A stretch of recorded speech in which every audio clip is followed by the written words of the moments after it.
ಖಂಡಿತವಾಗ್ಲೂ ಪ್ರತಿಯೊಬ್ಬರಿಗೂ ಎಕ್ಸೈಟ್ಮೆಂಟ್ ಇದೆ ಸಿನಿಮಾ ಮೇಲೆ.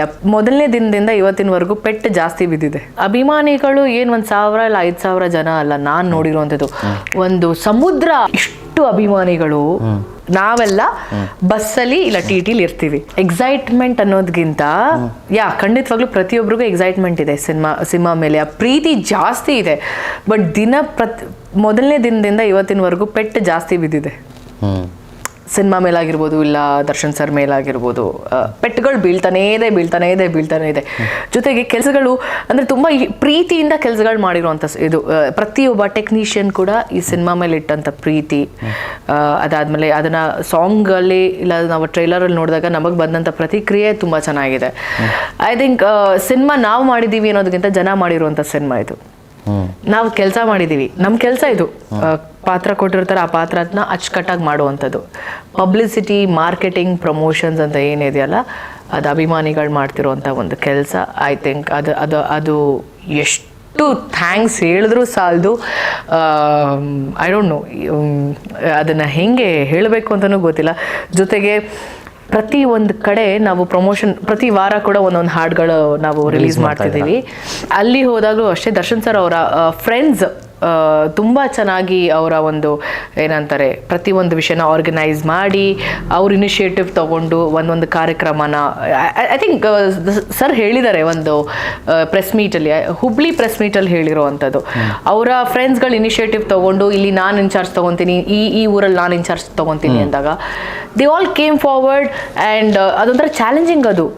ಬಿಕಾಸ್ ರೋಡ್ಗಳನ್ನ ಬ್ಲಾಕ್ ಮಾಡೋವಂಥದ್ದು, ಅಭಿಮಾನಿಗಳು ಏನು 1,000 ಇಲ್ಲ 5,000 ಜನ ಅಲ್ಲ ನಾನು ನೋಡಿರುವಂಥದ್ದು, ಒಂದು ಸಮುದ್ರ.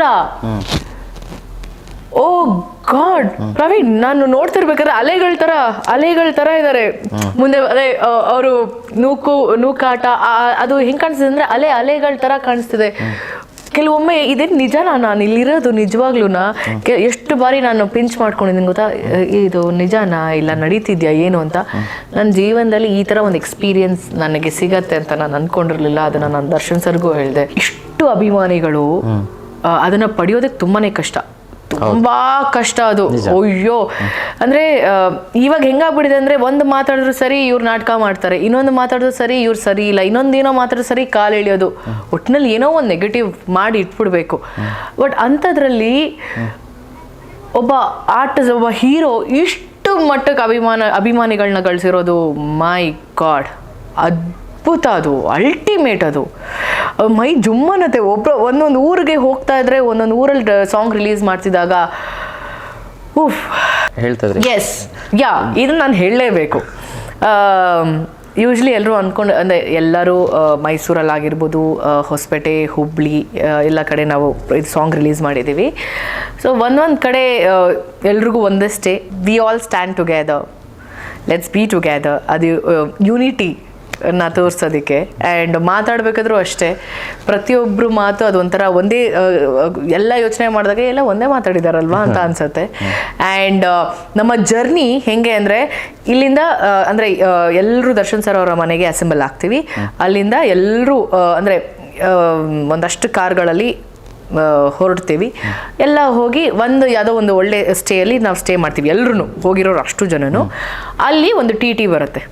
ಟಿ ಇಲ್ಲ ಒಂದು ದೊಡ್ಡ ಬಸ್ಸು. ಎಷ್ಟು ಜನ ಇರ್ತೀವಿ ಅಂದ್ರೆ ಲಿಟ್ರಲಿ ಒಂದು 50-60 ಜನ. ಯಾರು ಕಾರ್ ಹತ್ತಲ್ಲ. ಅವ್ರ sir bouncers like body guards ಇರ್ತಾರೆ, ಇಲ್ಲ ನಮ್ಮ ಡ್ರೈವರ್ಸ್ಗಳೆಲ್ಲ ಅವ್ರವ್ರು ನಮ್ಮ ಕಾರ್ಗಳಿರ್ತಾರೆ. ನಾವೆಲ್ಲ ಬಸ್ಸಲ್ಲಿ ಇಲ್ಲ ಟಿಟಿಲಿ ಇರ್ತೀವಿ. ಇಮ್ಯಾಜಿನ್, ಒಬ್ಬ ಸೂಪರ್ ಸ್ಟಾರ್, ಅವ್ರಿಗೆ ಅವಶ್ಯಕತೆ ಇಲ್ಲ ಎಲ್ಲರ ಜೊತೆ ಬರುವಂಥದ್ದು ಇಲ್ಲ. ನಾವು ಹೋಗ್ತೀವಿ, ನೀವೆಲ್ಲ ಬಸ್ಸಲ್ಲಿ ಬಂದ್ಬಿಡಿ. ಒಂದು ಮಾತು ಯಾವಾಗಲೂ ಏನು ಹೇಳ್ತಾರೆ ಅಂದರೆ, ಹೆಣ್ಮಕ್ಳು ಅಲ್ಲಿ 3 ಜನ ಇದ್ರು ಸರಿ, ನಿಮ್ಗೆ ಗೊತ್ತಿರೋ ಹಾಗೆ ಸಿನಿಮಾದಲ್ಲಿ ಲೈಕ್ ತುಂಬ ಜನ ಹೆಣ್ಮಕ್ಳಿದ್ದೀವಿ. So he make sure that ಹೆಣ್ಣು ಮಕ್ಕಳು ಸೇಫ್ ಆಗಿದ್ದಾರಾ. ಅವರು ಎಲ್ಲ ಅವ್ರ ಫ್ರೆಂಡ್ಸ್ಗೆ ಇಲ್ಲ ಅವರೇ ಇನಿಷಿಯೇಟಿವ್ ತಗೊತಾರೆ. ಫಸ್ಟು ಅವರು ಹೋಗಲಿ, ಮಾತಾಡಲಿ. ಅದಾದಮೇಲೆ ಇನ್ಫ್ಯಾಕ್ಟ್ ಅವ್ರು ಹೋಸ್ಟ್ ಆಗಿದ್ರು. ಪ್ರತಿ ಕಡೆ ನಾವು ಸಾಂಗ್ ರಿಲೀಸ್ ಮಾಡಿದಾಗಲೂ ಅವರೇ ಹೋಸ್ಟ್ ಮಾಡಿರುವಂಥದ್ದು. ಎಲ್ಲರೂ ಫಸ್ಟ್ ಹೆಣ್ಮಕ್ಳನ್ನ ಕರೆಸ್ತಾರೆ, ಎಲ್ಲ ಮಾತಾಡಿದ ತಕ್ಷಣ ಹೊರಡಿ ಅವರು ಬಸ್ಸಲ್ಲಿ ಕೂತಿದ್ದಾರೆ. ಅದಾದಮೇಲೆ ಬೇರೆಯವ್ರನ್ನ ಇಂಟ್ರೊಡ್ಯೂಸ್ ಮಾಡುವಂಥದ್ದು. ಹಾಗೆ ಬಸ್ಸಲ್ಲಿ ಎಲ್ಲರೂ ಒಟ್ಟಿಗೆ ಹೆಂಗಿತ್ತು ಅಂದರೆ ಈ ಸ್ಕೂಲ್ ಎಕ್ಸ್ಕರ್ಷನ್ ಥರ ಇತ್ತು. ಸ್ಕೂಲಲ್ಲಿ ಎಲ್ಲೋ ನಮ್ಮ ಹೆಡ್ ಮೇಡಮ್ ಶೈಲಜಾ ಅವರು, ನಾವೆಲ್ಲ ಸ್ಟೂಡೆಂಟ್ಸು. ಸೊ ಎಲ್ಲರೂ ಒಟ್ಟಿಗೆ ಯಾವುದೋ ಒಂದು ಎಕ್ಸ್ಕರ್ಷನ್ಗೆ ಹೋಗ್ತಿದ್ದೀವಿ ಅನ್ನೋ ಥರ ಇತ್ತು. ಸೊ ತುಂಬ ಚೆನ್ನಾಗಿತ್ತು ಒಬ್ಬ ಸೂಪರ್ ಸ್ಟಾರ್ ಜೊತೆಗೆ ಆ ಥರ ಒಂದು ಎಕ್ಸ್ಪೀರಿಯನ್ಸ್ ಇದೆಯಲ್ಲ ನಾನು ನೋಡಿದ್ದೀನಿ. ಅಂದರೆ ಲೈಕ್ ಪ್ಯಾನ್ ಇಂಡಿಯಾ ಲೆವೆಲಲ್ಲಿ ಬರ್ತಿರುವಂಥ ಸಿನಿಮಾಗಳಲ್ಲಿ ಎಲ್ಲ ಚಾರ್ಟೆಡ್ ಫ್ಲೈಟ್ ತೊಗೊಂಡು ಇಟ್ಸ್ ಲೈಕ್ ಹೀರೋ ಹೀರೋಯಿನ್ ಇಲ್ಲ ಡೈರೆಕ್ಟರ್ ಮ್ಯೂಸಿಕ್ ಡೈರೆಕ್ಟರ್ ಪ್ರೊಡ್ಯೂಸರ್ ಇಷ್ಟು ಜನ ಇರ್ತಾರೆ. But going with a team ಅಂತ ಮೆನ್ಷನ್ ಮಾಡಿದಾಗ ಪ್ರತಿಯೊಬ್ಬರು ಇರ್ತಾರೆ. ಅದ್ರ ಜೊತೆಗೆ ಸರ್ ಅವರ ಒಂದಷ್ಟು ಜನ ಫ್ರೆಂಡ್ಸ್ ಕೂಡ ಇರ್ತಾರೆ. ಆ ಥರ ಒಂದು ಟಿಲಿ ತುಂಬ ಚಿಕ್ಕ ಟಿ ಎಲ್ಲ ಅಡ್ಜಸ್ಟ್ ಮಾಡಿಕೊಂಡು ಒಬ್ರು ತೊಡೆ ಮೇಲೆ ಒಬ್ರು ಕುತ್ಕೊಂಡಿರೋವಂಥದ್ದು ಆ ಥರ ಎಲ್ಲ ಘಟನೆಗಳು ನಡೆದಿದೆ.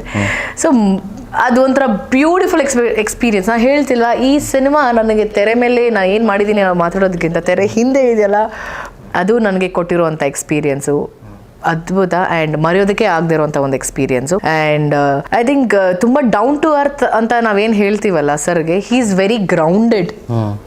ಅವ್ರ ಜೊತೆ ಹೋದ್ರೆ ಏನಂತಾರೆ ಈ ತುಂಬ ಐಷಾರಾಮಿ ಜೀವನ, ಓಕೆ ಪಾಶ್ ಕಾರು, ಓಕೆ ಹಿಂಗೆ ಇರ್ತಾರೆ, ಅವೆಲ್ಲ ಇಲ್ಲ. ಅವ್ರು ಹೆಂಗಿರ್ತಾರೋ ಎಲ್ಲರೂ ಹಂಗೆ ಇರಬೇಕು. ನೀನು 100 ಕೋಟಿ ಮನೇಲಿದ್ರು ಸರಿ, ದರ್ಶನ್ ಸರ್ ಹತ್ರ ಬಂದಾಗ ದರ್ಶನ್ ಸರ್ ಹೆಂಗಿರ್ತಾರೋ ಟಿ ಅಲ್ಲ, ಒಂದು ಚಿಕ್ಕ ಬುಲಕಾಟಲ್ಲಿ ಹತ್ಕೊಂಡು ಹೋದ್ರು ಹತ್ಕೊಂಡು ಹೋಗ್ತಾ ಇರಬೇಕು. ಅವರು ಕೆಳಗಡೆ ಕೂತ್ಕೊಂಡ್ರೆ ಅದೇನು ಗೊತ್ತಾ, ಅವ್ರು ಯಾರಿಗೂ ಡಿಮ್ಯಾಂಡ್ ಮಾಡಲ್ಲ ನಾನು ಕೆಳಗಡೆ ಕೂತ್ಕೊಂತೀನಿ ಕೂತ್ಕೊಳ್ಳಿ ಅಂತ. ಅದು ಗೊತ್ತಿಲ್ಲದೇ ನಾವು ಹಂಗೆ ಕೂತ್ಕೊಂಡ್ಬಿಟ್ಟಿರ್ತೀವಿ. ಸೊ ಹಿಸ್ ಲೈಫ್ ಸ್ಟೈಲ್ ಈ ಜರ್ನಿಲಿ ನೋಡಿದಾಗ ವೆರಿ ಸಿಂಪಲಲ್ಲಿ ಸಿಂಪಲ್ ಅವರ ಲೈಫ್ ಸ್ಟೈಲ್. ಆ್ಯಂಡ್ ಈ 10 ವರ್ಷದಲ್ಲಿ ನಾನು ಸಿನಿಮಾ ಮಾಡಿದಾಗ ನನಗೆ ಇಷ್ಟೆಲ್ಲ ಗೊತ್ತಿರಲಿಲ್ಲ. ಈ ಸಿನಿಮಾ ನನಗೆ ತುಂಬ ವಿಷಯಗಳನ್ನ ವಿಟ್ನೆಸ್ ಮಾಡುವಂಥ ಒಂದು ಆಪರ್ಚುನಿಟಿ ಸಿಕ್ತು. ಕೆಲವೊಂದು ವಿಷಯಗಳು ಮನ್ಸಿಗೆ ನೋವಾಗಿರೋ ಆ್ಯಂಡ್ ಇನ್ನು ಕೆಲವೊಂದು ವಿಷಯಗಳು ವಾವ್ ತುಂಬ ಚೆನ್ನಾಗಿದೆ ಅಲ್ಲ, ಒಂಥರ ಖುಷಿನೂ ಆಗಿದೆ. ಕೆಲವೊಂದು ಕಡೆ ಅಳು ಏನು ಅಂದರೆ ಖುಷಿಲಿ ಅಳು ಬರುತ್ತಲ್ಲ.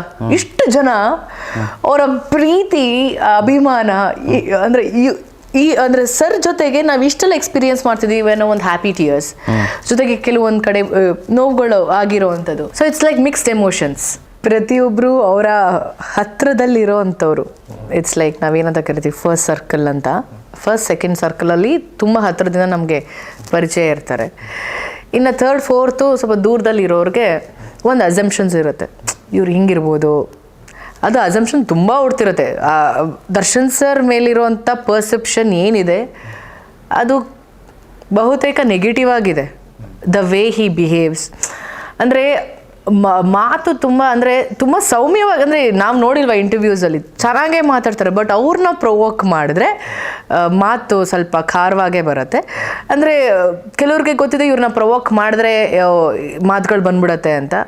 ಇಟ್ಸ್ ನಾಟ್ ದಟ್, ಅಂದರೆ ಹೇಳಿದ ತಕ್ಷಣ ದಿಢೀರಂತ ರಿಯಾಕ್ಟ್ ಮಾಡುವಂಥ ವ್ಯಕ್ತಿ ಅಲ್ಲ ಅವರು. He takes time. ನೀನು ಎಷ್ಟಂತ ಇವಾಗ ಒಂದು ಮಗುಗೆ ಪುಟ್ಟ ಮಗು ಅದನ್ನು ಟೀಸ್ ಮಾಡ್ತಿದ್ರೆ ಅದು ಒಂದು ಸ್ವಲ್ಪ ಸೈಲೆಂಟಾಗೇ ಇರುತ್ತೆ. ಒಂದು 2 ನಿಮಿಷ 2 ಬಾರಿ 3 ಬಾರಿ ನೋಡುತ್ತೆ. ಅದಾದ್ಮೇಲೆ ಅದು ಪುಟ್ಟ ಮಗು ಕೂಡ ರಿಯಾಕ್ಟ್ ಮಾಡುತ್ತೆ, ಕೋಪ ಮಾಡ್ಕೊಳ್ತೆ, ಏನೋ ಬೈಯತ್ತೆ, ಹೊಟ್ಟೋಗ್ಬಿಡುತ್ತೆ. That's how he is. ಹಾಗೇನೆ ಪುಟ್ಟ ಮಕ್ಕಳು ಚೆನ್ನಾಗಿ ಪ್ಯಾಂಪರ್ ಮಾಡಿದ್ರೆ ಚೆನ್ನಾಗಿರ್ತಾರೆ. ಸ್ವಲ್ಪ ಚೂಟಿದ್ರೆ ಅದು ಹೆಂಗೆ ರಿಯಾಕ್ಟ್ ಮಾಡ್ತದೆ, ದಟ್ಸ್ ಹೌ ದರ್ಶನ್ ಸರ್. ನಾನು ನೋಡಿರೋಂಥ ದರ್ಶನ್ ಸರ್ ಹಾಗೆ. ಆ್ಯಂಡ್ ಲೈಫ್ ಸ್ಟೈಲ್ ಅಂತ ಬಂದಾಗ ಐ ಥಿಂಕ್ ಪ್ರತಿಯೊಬ್ಬರಿಗೂ ಗೊತ್ತಿರೋವಂಥದ್ದು, ಹೇಳೋದಕ್ಕೆ challenging star, big man. But ಇರೋವಂಥ ಜೀವನ ಅವರು ಡೈಲಿ ಲೈಫ್, ಅವರ ಒಂದು ಲೈಫ್ ಸ್ಟೈಲೆಲ್ಲ ಏನಿದೆ it is very very very simple. Mostly normal ಆಗಿ ಇರ್ತಾರಲ್ಲ ಜನ, ಅವರು ಅಷ್ಟು ಸಿಂಪಲ್ ಆಗಿರಲ್ಲ, ಹಂಗೆ ಸಿಂಪಲ್ ಆಗಿರ್ತಾರೆ. ಅವ್ರಿಗೆ ಎಲ್ರಿಗೂ ಗೊತ್ತಿರೋ ಹಾಗೆ ಕಾರ್ಸ್ ಅಂದರೆ ತುಂಬಾ ಇಷ್ಟ ಆಗತ್ತೆ. ಕಾರ್ಸ್ ಮೇಲೆ ಈ ಕಾರ್ ಅಂತ ಇರ್ಬೋದು, ಬಟ್ ಹಾಕೊಳ್ಳೋ ಬಟ್ಟೆ ಆಗಿರ್ಬೋದು, ಇರುವಂಥ ಊಟ ಮಾಡೋದಾಗಿರ್ಬೋದು, ಹೀ ಈಸ್ ತುಂಬ ಈಸಿ ಸರ್ನ ಹ್ಯಾಂಡಲ್ ಮಾಡೋದು, ಸರ್ನ ನೋಡ್ಕೊಳ್ಳೋ ಅಂಥದ್ದು. ಐ ಥಿಂಕ್ ಸುತ್ತೂರ ಇರುವಂಥ ಜನ ಹೆಂಗೆ ಅಂದರೆ ನಮ್ಮ ಶೂಟಿಂಗ್ ಸೆಟ್ಟಲ್ಲಿ ಊಟ ಅಂತೂ ಬುಫೆ, ಅದೊಂಥರ ಹೆಂಗೆ ಅಂದರೆ ನಮ್ಮ ಸ್ಟೈಲಲ್ಲಿ ಹೇಳಬೇಕು ಅಂದರೆ ಬೀಗ್ರೂಟ. ಎಲ್ಲ ವೆರೈಟೀಸ್ ಐಟಮ್ಸ್, ಮಟನ್ ಬೇಕಾ, ಚಿಕನ್ ಬೇಕಾ, ಫಿಶ್, ಕೋಸ್ಟಲ್ ಸೈಡಿಂದ ಹಿಡಿದು ನಮ್ಮ ನಾಟಿ ಸ್ಟೈಲ್ವರೆಗೂ ಎಲ್ಲ ಊಟ ಇರುತ್ತೆ. ಮುದ್ದೆ, ಬಿರಿಯಾನಿ, ಇನ್ನೊಂದು ದಮ್ ಗೀ ರೈಸು, ಅದು ಇದು ಎಲ್ಲ ಇರುತ್ತೆ. ಅದ್ರ ಜೊತೆಗೆ ಒಂದಷ್ಟು ಡೆಸರ್ಟ್ಸ್ ಇರುತ್ತೆ. ಊಟ ಎಲ್ಲ ಅದಾದಮೇಲೆ ನಮಗೆ ಪಾನು, ಎಲ್ಲ ಅಡಿಕೆ ಎಲ್ಲ ಇಟ್ಮೇಲೆ ಶೂಟಿಂಗ್ ಹೆಂಗೆ ಮಾಡೋದು. ಸರ್ ಏನು ಮಾಡ್ತಾರೆ ಗೊತ್ತಾ, ಎಲ್ರಿಗೂ ಚೆನ್ನಾಗಿ ತಿನ್ನಿಸ್ತಾರೆ. ತಿಂದಿಲ್ಲ ಅಂದರೆ ಭಯಂಕರ ಪನಿಷ್ಮೆಂಟು. ಚೆನ್ನಾಗಿ ತಿನ್ನಿಸ್ತಾರೆ. ಅದಾದ್ಮೇಲೆ ಅವ್ರು ಮಾತ್ರ ಎಷ್ಟು ಬೇಕೋ ಅಷ್ಟು ತಿಂತಾರೆ. ಎಲ್ಲರೂ ಕೇಳ್ಬಿಡ್ತೀವಿ, ನೀವು ಮಾತ್ರ ತಿನ್ನಲ್ಲ, ನಮಗೆ ಮಾತ್ರ ತಿನ್ನಿಸ್ಬಿಟ್ಟು ನಮಗೆ ಶೂಟಿಂಗ್ ಮಾಡ್ದಿರಂಗೆ ಮಾಡ್ತೀರಾ ನೀವು ಅಂತ. ಈ ಆಲ್ವೇಸ್ ಸೇಸ್, ನೀವೆಲ್ಲ ಹೊಟ್ಟೆ ತುಂಬಿದ್ರೆ ನನಗೆ ಖುಷಿ. ಆ್ಯಂಡ್ ನಾನು ಡಯಟ್ ಮಾಡ್ತಿದ್ದೀನಿ. ಅವ್ರಿಗೆ ಇನ್ನೊಮ್ಮೆ ಏನಾಯ್ತು ಗೊತ್ತಾ, ಡಯಟ್ ಪ್ರಾಸೆಸಲ್ಲಿ ಇದ್ರು ಅವರು, ಇಷ್ಟಿಷ್ಟೇ ಊಟ ಮಾಡೋವಂಥದ್ದು. ಸೊ ಒಂದು ದಿನ ನಾವೆಲ್ಲ ಊಟ ಮಾಡೋದು ನೋಡ್ಬಿಟ್ಟು ತಟ್ಟೆ ಚೇಂಜ್ ಮಾಡೋ ಅಂದ್ಬಿಟ್ಟು ಈ ಚೇಂಜ್ ಇಸ್ ಮೈಂಡ್. ಎಲ್ಲರೂ ನಾವೇನೇನು ತಿಂದಿದ್ದು ಅಷ್ಟು ತಿಂದರು. We were so happy, finally ಅವ್ರು ತಿಂದ್ರಲ್ಲ ಅಂತ. ಅದು ಹೆಂಗೆ ಗೊತ್ತಾ, ಎಲ್ಲರ ಮನೆಯಿಂದನೂ ಊಟ ಬರುತ್ತೆ ಸೆಟ್ಗೆ. ದರ್ಶನ್ ಸರ್ಗೆ ಫ್ರೆಂಡ್ಸ್ ಬಗ್ಗೆ ನಾವು ಮಾತಾಡೋಂಗಿಲ್ಲ, ಒಂದಷ್ಟು ಜನ ಫ್ರೆಂಡ್ಸ್ ಇದ್ದಾರೆ. ಸೊ ಎಲ್ಲರ ಮನೆಯಿಂದ ಊಟ ಬರುವಂಥದ್ದು ಸೆಟ್ಗೆ. ಆ್ಯಂಡ್ ಐ ಥಿಂಕ್ ನಾನು ಇನ್ನೂ ಮಾತು ಹೇಳ್ತೀನಿ ದರ್ಶನ್ ಸರ್ಗೆ, ಪ್ರಪಂಚದಲ್ಲಿ ನಾನು ಬರೀ ನಮ್ಮ ರಾಜ್ಯ ಅಂತ ಹೇಳ್ತಿಲ್ಲ, ಪ್ರಪಂಚದಲ್ಲಿ ಎಲ್ಲೇ ಹೋದ್ರು, ಯಾವ ಮೂಲೆಗೆ ಹೋದ್ರು ಅವ್ರಿಗೆ ಊಟಕ್ಕೆ ಒಂದು ಬರ ಇಲ್ಲ. ಆರಾಮ್ಸೆ ಮನಸ್ಫೂರ್ತಿಯಾಗಿ ಸೋಲ್ಫುಲ್ಲಾಗಿ ಅವ್ರನ್ನ ಇನ್ವೈಟ್ ಮಾಡಿ ಊಟ ಮಾಡು ಅಂತ ಬಡಿಸೋವಂಥ ಜನ ಇದ್ದಾರೆ ಅವ್ರಿಗೆ. ಸೊ ಅದನ್ನು ಕೂಡ ನಾನು ಎಕ್ಸ್ಪೀರಿಯೆನ್ಸ್ ಮಾಡಿದ್ದೀವಿ. ಪ್ರತಿ ಒಂದು ಕಡೆ ನಾವು ಮೈಸೂರು ಬಿಡಿ, ಅದು ಅವರ ಊರದು, ಅಲ್ಲಿ ಪ್ರತಿ ಏರಿಯಾದಲ್ಲೂ ಅವರ ಫ್ಯಾನ್ಸ್ ಆಗಿರ್ಬೋದು, ಇಲ್ಲ ಅವ್ರ ಫ್ರೆಂಡ್ಸ್ ಆಗಿರ್ಬೋದು, ಎಲ್ಲರೂ ಇದ್ದಾರೆ. ಆ್ಯಂಡ್ ಈಗ Hubli, Hospet, Davangere on the way ಎಲ್ಲಾದರೂ ಹೋಗ್ತಿರ್ಬೇಕಾದ್ರೆ ಅಲ್ಲಲ್ಲ ನಿಲ್ಲಿಸಿ, ಓಕೆ ಏನು ಬೇಕು ಅರೇಂಜ್ ಮಾಡಿ ಇಟ್ಬಿಟ್ಟಿರ್ತಾರೆ. ಊಟ ಬ್ರೇಕ್ಫಾಸ್ಟ್ ಟೈಮ್ಗೆ ಬ್ರೇಕ್ಫಾಸ್ಟು, ಇಲ್ಲ ಊಟ ಟೈಮ್ಗೆ ಊಟ, ಇಲ್ಲ ಕಾಫಿ ಟೀ ಸ್ನ್ಯಾಕ್ಸು, ಹಾಗೆ everything will be so like ನೀಟಾಗಿ ಅರೇಂಜ್ ಆಗಿ ಜಸ್ಟ್ ಹೋಗಿ ತಿನ್ಕೊಂಡು ಬರೋದಂಥದ್ದು. ಹೆಂಗೆ, ಹೌ ಇಸ್ ಇಸ್ ಪಾಸಿಬಲ್ ಅಲ್ವಾ? ಇವಾಗ ನಮ್ಮ ಮನೇಲಿ ಇವಾಗ ಪಕ್ಕದ ಮನೆಯವರಿಂದ ಏನಾದರೂ ತರ್ತಾರೋ ಕಳಿಸೋರೋ ಅದು ತುಂಬ ಕಷ್ಟ. But he is so blessed and I always tell sir, you are a blessed person. When it comes to ಊಟ ಯೋಚನೆ ಮಾಡೋದು ಬೇಡ. ಅಭಿಮಾನಿಗಳ ಪ್ರೀತಿ ಅದಂತೂ ಹೇಳೋದೇ ಬೇಡ. ಇನ್ನು ಸಿನಿಮಾಗಳಾಗಿರ್ಬೋದು, ಫ್ರೆಂಡ್ಸ್ ಆಗಿರ್ಬೋದು, ಎಲ್ಲ ಥರದಲ್ಲೂ he is a blessed person. ನಾನು ಹೇಳೋಕ್ಕೆ ಅದನ್ನು ನಾನು ಯಾವಾಗಲೂ ಸರ್ಗೆ ಹೇಳ್ತಿರ್ತೀನಿ. ಅವರು ಸುಮ್ಮನೆ ಕುತ್ಕೋ ಅಂತಿರ್ತಾರೆ. ಅಂದರೆ ಏನು ಇಷ್ಟಪಡ್ತೇವೆ ತಿನ್ನೋಕ್ಕೆ? ಈ ನಾನ್ ವೆಜ್ ನಾನು ನೋಡಿರೋ ಹಾಗೆ most of the time crab ತುಂಬ ಇಷ್ಟ ಅವ್ರಿಗೆ. ಮಟನ್ ಜಾಸ್ತಿ ಇಷ್ಟ, ಮಟನ್ನು, ಕ್ರ್ಯಾಬು, ಆಮೇಲೆ ಚಿಕನ್ ಸ್ವಲ್ಪ ಕಡಿಮೆನೆ ತಿಂತಾರೆ. But crab, fish, mutton